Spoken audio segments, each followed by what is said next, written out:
how, as part of all of the grassroots work that we are doing, that we can figure out better and more effective ways to impact public policy at the government level. Because we're losing on so many things. And part of the reason is, it's not just the fact that the other side is so well organized, but it's our side is not well organized as it relates to impacting public policy. We're doing a lot of good things in a lot of different areas. But when it comes to mobilizing our troops to speak directly to our elected officials, throw them out of office, organize at election time, all these kinds of things, we are losing big time. And I think that that is something that we have to really focus on, because all of the laws that are being made, debated in Congress, we're having to live under and suffer under. And once they become codified, we lose. So I just want to make the comment because I think somehow down the road, amidst everything else we're doing, we got to figure out how to focus on that. In fact, I think we need to have a special meeting on that kind of thing. We'll talk about just listen to my, can I get a vote out of the group that Damu be in charge of making sure that happens? right. Do it, Dan. Whoa. What? I mean, along those lines, how about Damu. around number one, something in addition to a quick response, because that is good, but it sounds kind of reactive, and I feel like that's one of the problems. Ongoing. It's supposed to be quick and ongoing. Right, but response and agenda or something like that. Because a response implies that there's stuff coming down at us and we're constantly responding. He wants to be proactive and not just reactive. Okay, we could say quick, proactive, ongoing response. No, ongoing strategy. Campaign? Okay. I apologize for the last two words. Dan, you can come up here and work this out with Belinda. We're out of here. We have 5 minutes. Wait, we have 5 minutes left, and the only thing I want to do is go over this chart. Hello. 3 Everybody's, minutes. we have a new in the back. Yes, ma'am. 3 minutes left. This is the chart. Make a motion that we accept. Everybody agree on this chart? I think Wait a minute, Are we clear? Yeah. Are we clear as to what will go under each one of those to make sure that nobody Yeah, should that's fall right. out? That's what I was going to say. Let me ask this. We're going to do both. Let me get a committee of 3 or 4 people to work with her to fill in the blanks. And we'll meet in Willie's room tonight. Florence, who else? Who wants to work on it? Dan, you want to work on it? Who wants? Nobody wants to work with you. Whoa. You still want to go to Willie's room?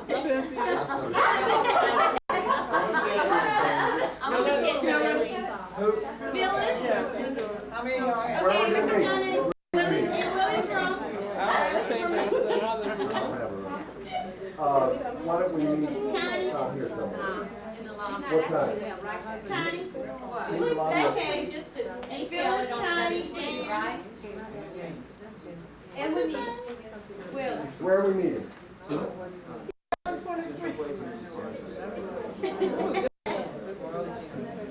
What chairs? Here, go back to the agenda. Yes. Really? Is it basically what you're talking about to do tonight, to go back and detail the 3 E's behind that? That'd be like a cover sheet. Yes. She's on the committee. I'll do that. Okay. Where would we Don't meet? ever raise your hand. Where do y'all want to meet? We'll make it real clear. Where are we meeting and what time? We can meet right out here. We could meet right here. Y'all want to meet in this room? At what time? Yeah. 6:30. No, we have to go back to another session. After the 5 Whoa, whoa, whoa. Whoa, hold on. Everybody quiet. Everybody quiet. Everybody quiet. Everybody quiet. Let's see some hands of the committee that's meeting. What time do you want to meet and where?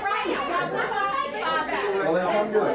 Come do it. I know, it's done. We just Come do it. Come on, right now. Come on. Be through in 3 minutes.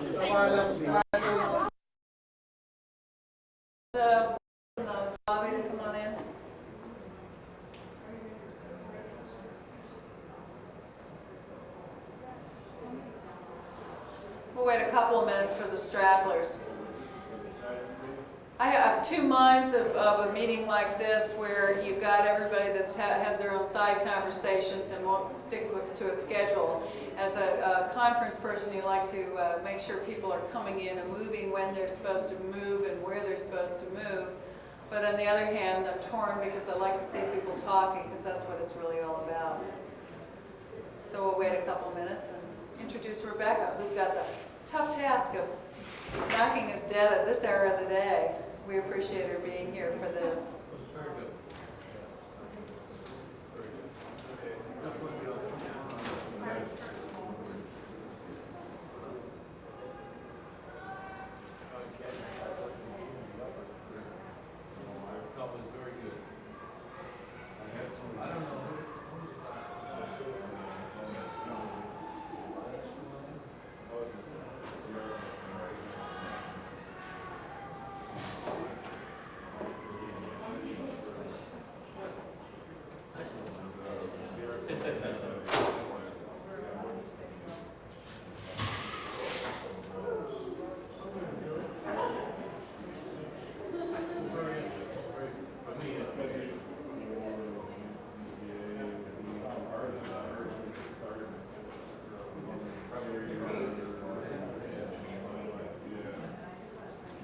Just a couple of quick announcements before we introduce our wrap-up speaker.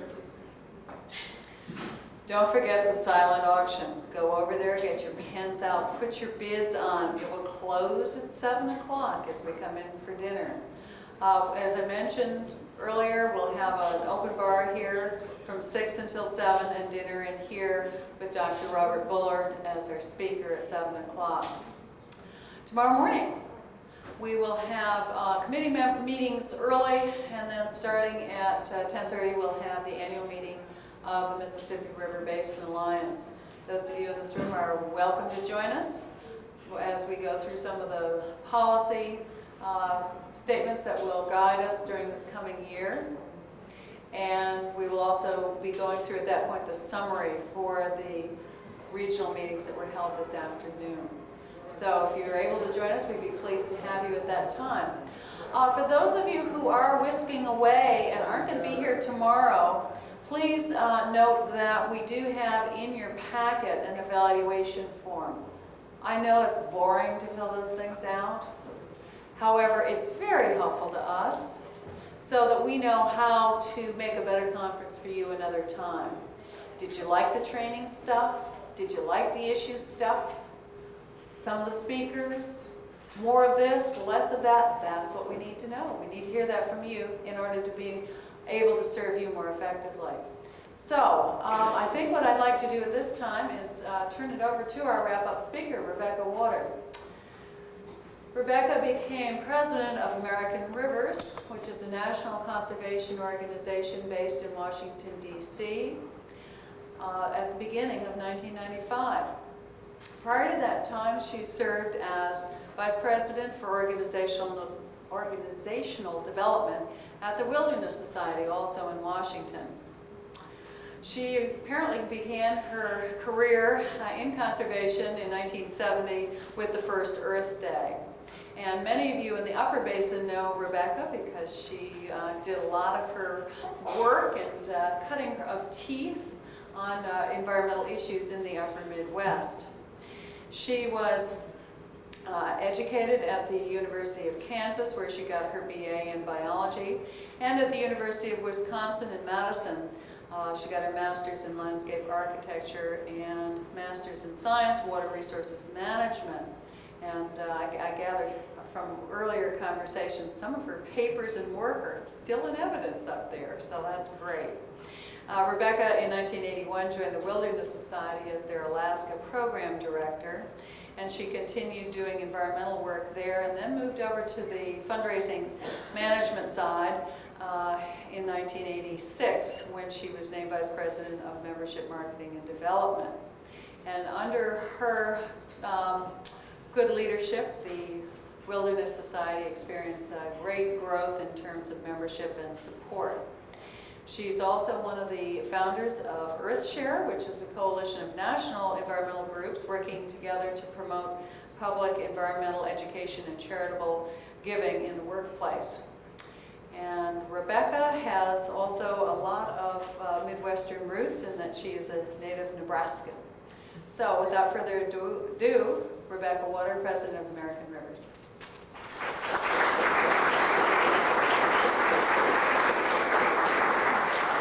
Thank you, Susie. I appreciate that introduction. If my folks had been here, my dad would have been pleased and my mother would have believed it, so sorry they missed it. I'm glad to be here in front of all of you, and I'm even happier to have heard the discussion so far today and to have met many people for the first time and see a few familiar faces out there. 2 weeks ago, American Rivers issued our annual list of 10 most endangered rivers. It was the 10th year that we've done that. I was joined by one of our board members in that announcement, Charles Perrault. And during the question and answers period after we'd done the announcement or had done the listing, one of the reporters asked Charles about the Mississippi, which was on the list of 10 most endangered, and asked him, why bother? Why bother with the Mississippi? Isn't it a lost cause? Isn't it already, hasn't it been converted to something other than a river? And Charles paused a minute and sort of cocked his head, and he said, well, it's Huck and Tom's river. How can we possibly not work on the Mississippi? So I'm glad to see that there are so many people here who feel the same way that Charles does about this river. About a week after the press conference, I was in Los Angeles. Went there for a cleanup of the LA River. I was very inspired by what I saw and what I heard. It gave me hope for rivers everywhere. How many of you have seen the LA River? Anybody? A few of you? A few of you know what I'm talking about. Boy, it fits right into Los Angeles. It fits right into the freeways. In fact, it wasn't too long ago that someone in Los Angeles was proposing that you might as well turn the river into another lane of the freeway. Given how much cement is in the LA River, they wouldn't have needed to pave it. They would have just had to put up a few traffic lights and on and off ramps, I think. It's only 58 miles long. Most of it is paved with concrete. And it just shows you what can happen when you concentrate too much core talent in one small stretch of rivers. I think you're lucky that you got 1,200 miles here to sort of spread them out and not get too much going. But I was inspired by what I saw there because a very diverse community came out for this cleanup, and they came together. I was in Compton, and that's a tough part of Los Angeles, but there were kids there. A group called 100 Strong Men was out. The poet Lewis McAdams, who was a founder of Friends of the Los Angeles River, was there to help inspire us. And I was even more inspired by their vision for this river in particular. The audacity to think that they could restore a river like this, and their hope that it could become a green ribbon that would be running through Los Angeles, connecting the communities instead of dividing them. If they can dream that for the Los Angeles River, then we can certainly have a big vision for the Mississippi. My job is to do a wrap-up. I'll do my best to summarize the problems that have been discussed and the opportunities we have for tackling them. When the Corps of Engineers first undertook the task of damming and channelizing the Mississippi River, Mark Twain remarked that the military engineers have taken upon their shoulders the job of making the Mississippi over again, a job transcended in size only by the original job of creating it. By taking on this job, the Corps has certainly ensured that they would never be out of work. Their mothers didn't raise any dumb kids. But as the Corps changed the river by building dams and levees, by cutting the river off from its backwaters, they set off a chain reaction that has placed the nation's great river on the verge of ecological collapse. More and more scientists are telling us that key links in the Mississippi's complex food chain, aquatic vegetation, insects, and mussels, are beginning to disappear. More than 40 species, including the most ancient lineage of fish in North America, species that have been around since the time of the dinosaurs, may not survive into the next century. The Mississippi River is one of the world's most biologically and economically productive rivers. More than a highway for barges, The Mississippi is home for millions of people who live along its banks, drink and fish from its waters, and recreate and seek inspiration in its backwaters. On the upper river alone, more than 12 million people visit the river each year and spend more than $1 billion supporting 18,000 jobs. Thanks to the Clean Water Act, direct discharges of industrial and domestic waste into the river have been reduced. But the river that provides drinking water for 18 million people continues to suffer from serious water quality problems. Dozens of cities along the river have combined sewer and stormwater systems that discharge raw sewage into the river during periods of heavy rain. 5 of the states along the Mississippi rank in the top 15 nationally for releases of toxic discharges to surface waters. In Louisiana, where about 1.5 million people get their drinking water from the river, nearly 100 million pounds of toxics are dumped into the river every year. 3 of the top 5 facilities in the nation that discharge pollutants into surface waters are located in Louisiana. Rivers like the Mississippi and the Missouri, where residents of my hometown, Omaha, as well as Kansas City and Jefferson City, drink water that exceeds EPA's acceptable lifetime cancer risk by a factor of 15 or more times. A reminder of how far we still have to go. Mississippi River residents from Minneapolis to New Orleans drink water contaminated with herbicides nearly every day. Agricultural chemicals are detected year-round in nearly every river and stream in the Midwest. Atrazine is the most commonly detected pollutant. Banned in many European countries, 75 million pounds of this herbicide that has been linked to cancer and birth defects are applied by U.S. farmers every year. Although farming practices have improved, sediment, fertilizers, and animal waste continue to be washed into the river. Across the nation, 2/3 of water pollution is caused by runoff from farm fields. And the river's other inhabitants, its fish and wildlife, are suffering as well. In addition to problems associated with chemical water quality, the construction of dams and levees that make navigation and floodplain agriculture possible have set off a biological chain reaction that has slowly but surely reduced the river's natural productivity. The reason is clear. Changes to the river to allow navigation and floodplain agriculture, combined with outdated farming practices, have interfered with the river's natural flows and natural rates of sedimentation. The construction of the dams has had a powerful effect on the movement of sediment. Before construction, the river would flush sediment downstream to replenish its delta. Since the dams were constructed, sediments either settle out in the upper river's slow-moving reservoirs or accumulate in the river's backwaters. Because this sediment is not passed downstream, the river's delta, one of the world's most productive fisheries, shrinks by 25 square miles each year. As the pools on the upper river fill with sediment, barge traffic resuspends it in the water, blocking the light that aquatic plants need to grow and eliminating the compacted soils that plants need to take root. This problem is compounded by the fact that the river's hydrology, which once featured an annual low water stage when the sediments would consolidate, has been radically altered and even reversed in some places. The river's capacity to carve new backwaters, as important to rivers as fire is to maintaining prairies, has been eliminated. Large floodplain rivers like the Mississippi, one of only 48 in the world, must regularly interact with their floodplains to remain healthy.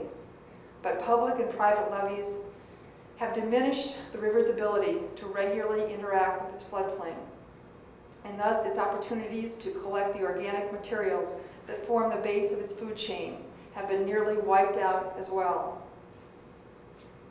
These changes to the river's hydrology have turned the upper Mississippi into a series of slack water reservoirs with a diminishing capacity to host life. The Upper Mississippi River Conservation Committee, a couple of members of whom I had the pleasure of meeting today at lunch, have recently warned that aquatic vegetation and insects, the base of the river's food chain, are disappearing and that the waterfowl and fish will soon follow. This sequence of events is inevitable whenever a river is impounded, and it is happening with increasing speed. More than half of the basin's wetlands have been lost, and congressional proposals to weaken existing wetlands laws jeopardize what's left. The lower Mississippi River, where even fewer remnants of the original river remain, is threatened by Corps of Engineers' plans to destroy more than 11,000 acres of wetlands and bottomland hardwoods to enlarge existing levees. So what can we do? How can we take advantage of today's opportunities? Given what you've heard and what you know about what's going on in Washington these days, I wouldn't blame you if you didn't see too many opportunities. It is a debatable point, I agree. It seems like nothing is too outrageous to be suggested in Washington and then actually adopted by the House of Representatives. Recently, one of the new members of Congress was complaining about efforts to recover endangered Pacific salmon, and she made her point, she proved her point by saying that she'd gone to the grocery store and held up a can of salmon that she'd been able to purchase at the grocery store, and of course we couldn't have an endangered species problem if she could buy this. For some reason it brought back memories of Gilda Radner's character, Emily Latilla. Do you remember her? Oh, never mind. And it seems also like nothing is going to slow anybody down in Congress these days. As a colleague of mine observed to me recently, things are moving so fast now that the right hand doesn't know what the far right hand is doing. If there is good news, it's that Washington's pendulum is starting to swing back a little bit. Public doubt is beginning to build. Polls have beginning to show that people think big business and the rich are getting the gold, and that the average American may be getting the shaft. One small-town Georgia newspaper observed that what looks like an unfunded mandate upstream looks like raw sewage downstream. Nevertheless, I do think we have some opportunities, or at least I choose to see them that way. First of all, I think we have to recognize the undiminished public concern for clean water and safe drinking water, and use this as an opportunity to improve clean water laws and create incentives for sustainable agriculture.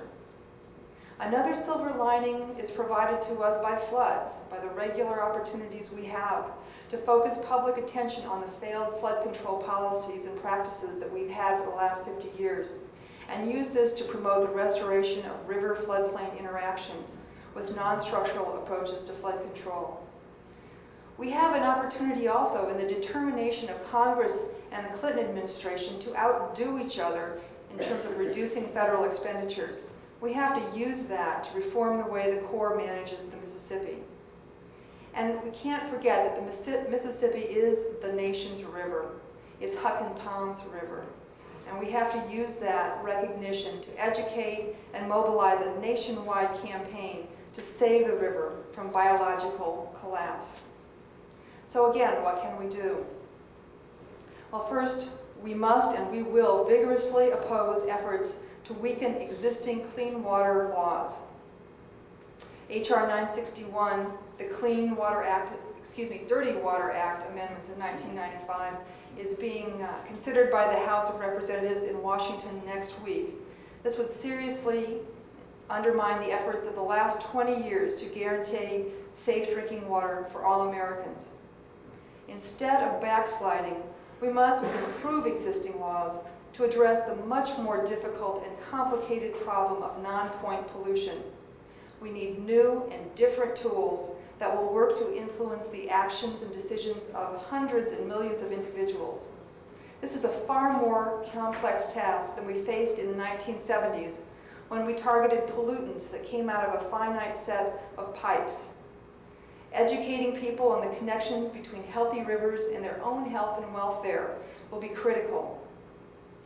Even though 50% of the drinking water of the nation's drinking water comes from rivers, our polling shows that people are painfully unaware of this tangible connection to their most personal concerns.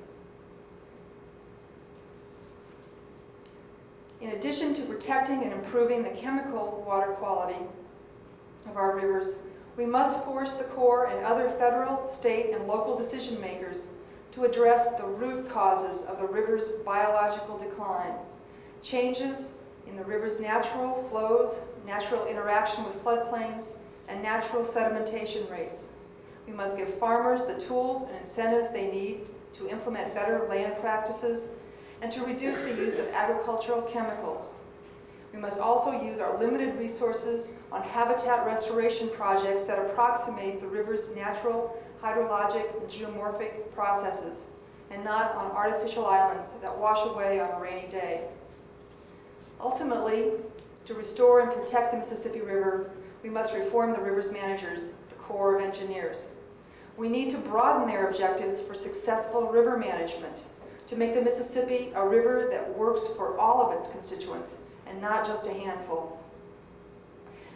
The Great Flood of 1993 changed the way the nation thinks about floods and flood control. Thanks to the hard work of many of the people here today, Congress acted quickly to give flood victims a real choice this time between rebuilding and relocation. More than 8,000 homes and buildings were voluntarily moved from harm's way, including entire towns.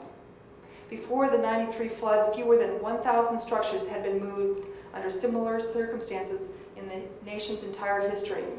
Also, 50,000 acres of floodplains were voluntarily converted to wetlands.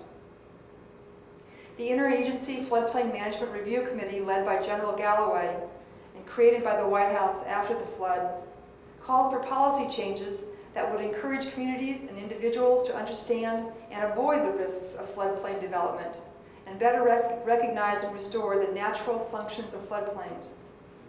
Proposed changes would force the Corps to better calculate the environmental costs and benefits of their actions. We need to make sure that these changes proceed. In the last Congress, for the first time in a decade, the Congress failed to pass legislation authorizing new locks, dams, and levees because of concerns that these structural approaches to flood control actually increase flood heights and create a false sense of security that encourages floodplain development. The new Congress, as well as the Clinton administration, are now poised to make deep cuts in the Corps' flood control programs. The administration's budget proposal radically changes the formulas that determine when flood control projects will be built, requiring a 2-to-1 benefit-cost ratio compared to the current 1-to-1 ratio, and requiring that flood projects receive 75% of their money from local or state sources rather than receiving this share from the federal government. Now is our chance to reform the way the Corps of Engineers manages the Mississippi River. In the coming months, I hope I'll have a chance to work with all of you, or with many of you, to defend and strengthen the clean water and wetlands laws, to give farmers the tools and incentives they need to be better stewards of the land, and to reform the Army Corps of Engineers. Most of all, we must continue to engage the public, to tell the story of the Mississippi, its pleasures and its problems, and to build a shared vision for a future as a river rich in all of its dimensions, natural and cultural, ecological and economic, historic and recreational, and dedicated to the benefit of all of its residents. Thanks very much for listening, and I wish you well in your work over the next months and years. Thanks.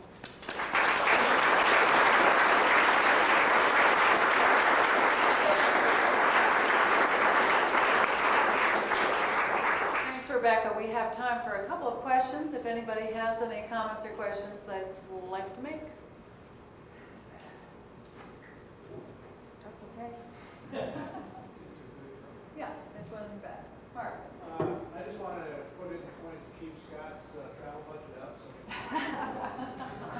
We will do our level best. That was a plan. For those of you who don't know Scott Faber, Scott came on the scene in American Rivers with the onslaught of the 1993 floods.